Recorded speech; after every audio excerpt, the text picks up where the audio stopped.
Yorùbá nation yìí ti gbogbo wa ni kò máa gbọ́dọ̀ bàjẹ́ torí kò sí bòrírọ̀rí ká lè lọ àjò lè dàbí ilé ẹ jẹ́ ká sowọ́pọ̀ ká fìmọ̀ ṣọ̀kan gbé kémi gbé fẹ́yìn tẹ́ ń bẹ nílùú òyìnbó tẹ́ ń sọ pé kò kàn yín ìta ń sọ pé kí a dá dúró gẹ́gẹ́ bí orílẹ̀-èdè kan ẹ̀yin ń gbé nílùú òyìnbó lóòótọ́ àmọ́ ilẹ̀ tí ẹ̀ ń gbé yẹn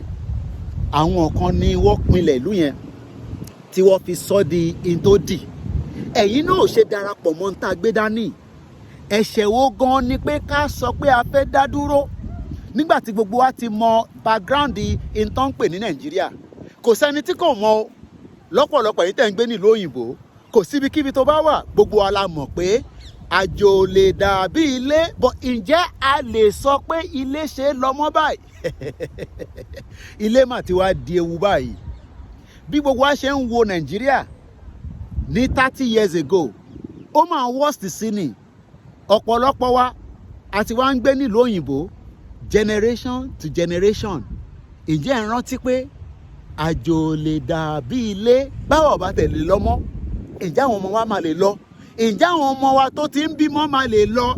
ìdáhùn yẹn ìwọ máa béèrè ní ọkàn ara ẹ ìdí tí a ṣe ń sọ fún gbogbo wa pé tí a bá tètè sowọ́pọ̀ tí a béèrè ẹ̀tọ́ wa lọ́wọ́ àwọn olóṣèlú tó ń darí ilẹ̀ Yorùbá lọ́wọ́lọ́wọ́ nísìn nítorí pé wọ́n mọ ní tá à ń béèrè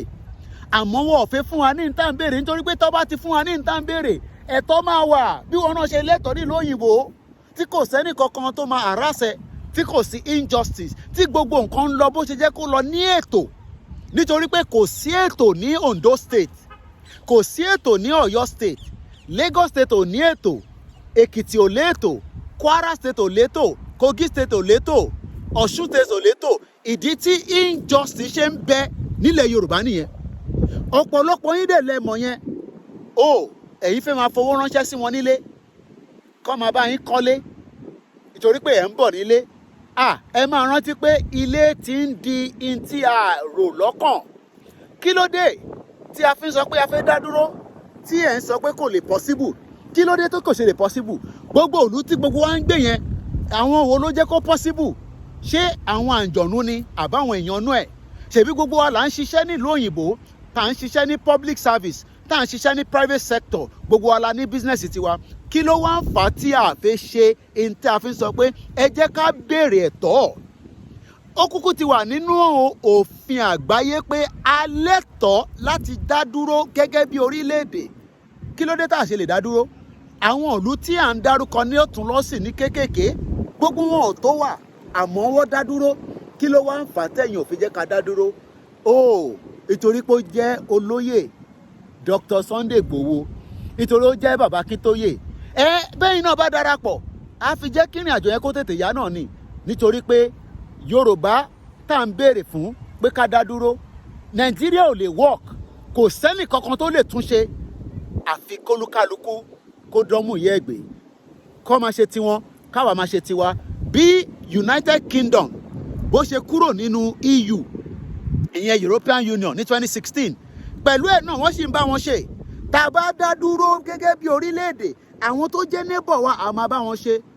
it could be today it could be tomorrow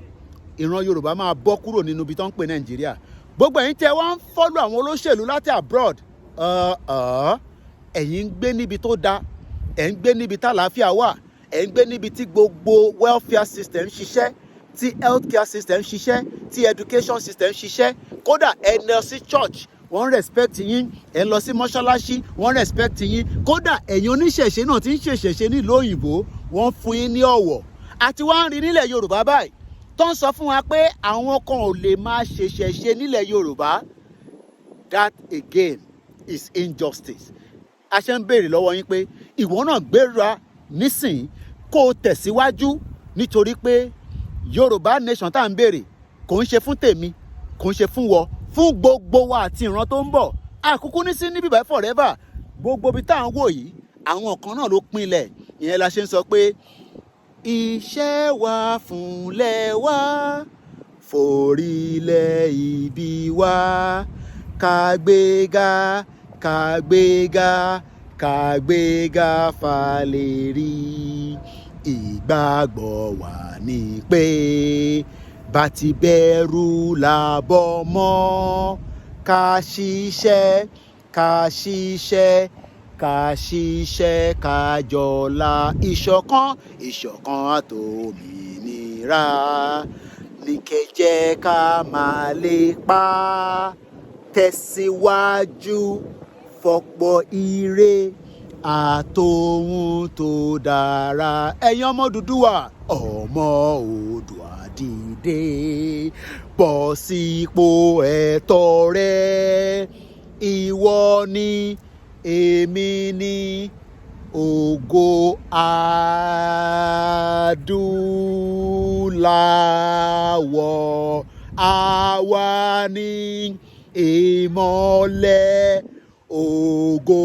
adúláwọ̀. Nígbà tá a ní àwa ní ìmọ́lẹ̀ ògo adúláwọ̀, kí ló dé tí a fi jẹ́ kí ìmọ́lẹ̀ yẹn kó tàn? Kí ló dé tí à ń bò mọ́lẹ̀? Nítorí pé a wà nílùú òyìnbó, a fẹ́ jẹ́ kógo yẹn tàn ní bíbáyìí, àmọ́ a fẹ́ jẹ́ kó tàn ní gbogbo abúlé wa. A fẹ́ jẹ́ káwọn abúlé wa máa jìyà, àwọn ìyá wa máa jìyà, àwọn bàbá wa máa jìyà, àwọn àbúrò wa máa jìyà. Enough is enough. Yoruba nation is the final solution.